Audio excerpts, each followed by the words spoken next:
Today, we're going to dig into an idea that's, well, it's pretty provocative. It really gets to the heart of how we see ourselves, our society, our future. And it all starts with what sounds like a simple, almost boring, bureaucratic suggestion. So, really, what does happen? What happens when we start to think about education purely in terms of labor? Someone suggests moving K through 12 education out of the Department of Education and sticking it into the Department of Labor. On the surface, it sounds like just shuffling government boxes around, right? But what we're about to unpack is how this is so much more than policy. It's really about philosophy. And that right there is the crucial point. A move like this, it's not just reorganizing some government departments. It's a declaration. It's making a profound statement about what the whole point of a human life is. You're seeing a worldview in action. And just this one idea, it forces us to look at two totally different visions for what education and, heck, what humanity is all about. All right, so let's break these two worldviews down.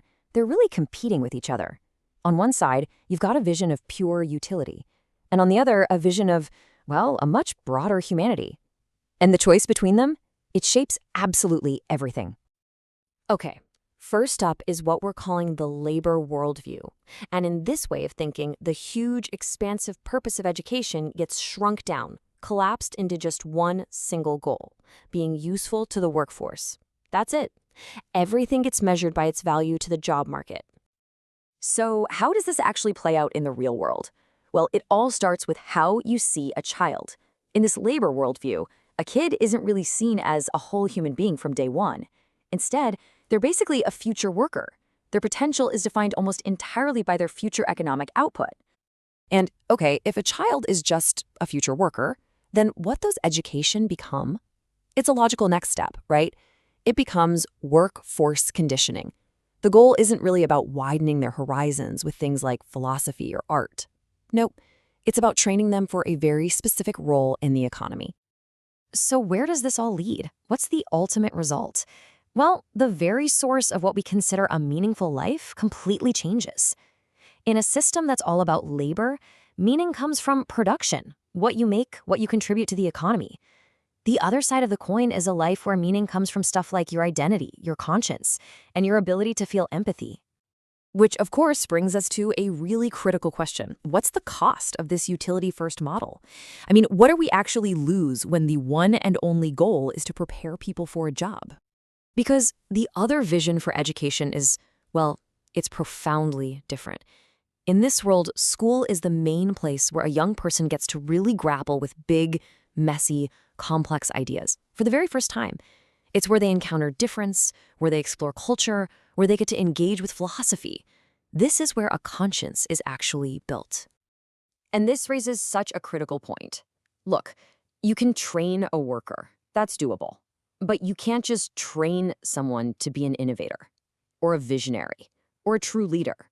A system that's laser-focused only on job prep just isn't built to grow those qualities. It can't really foster deep critical thought or genuine creativity because its whole focus is on teaching skills, not on, expanding the person. And you know where that leads? It's a pretty stark conclusion. When you lose all of that human potential, the result is crystal clear. A system that's built only for labor, it doesn't just limit our skills. It keeps us small. It just narrows our whole perspective on what's even possible for us and for everyone.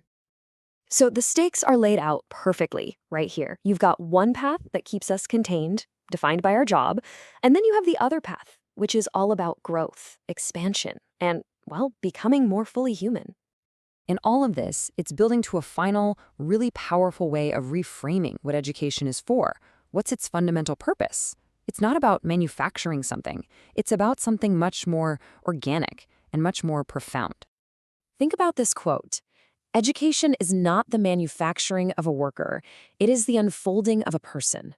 Wow. That one sentence just captures the entire argument, doesn't it?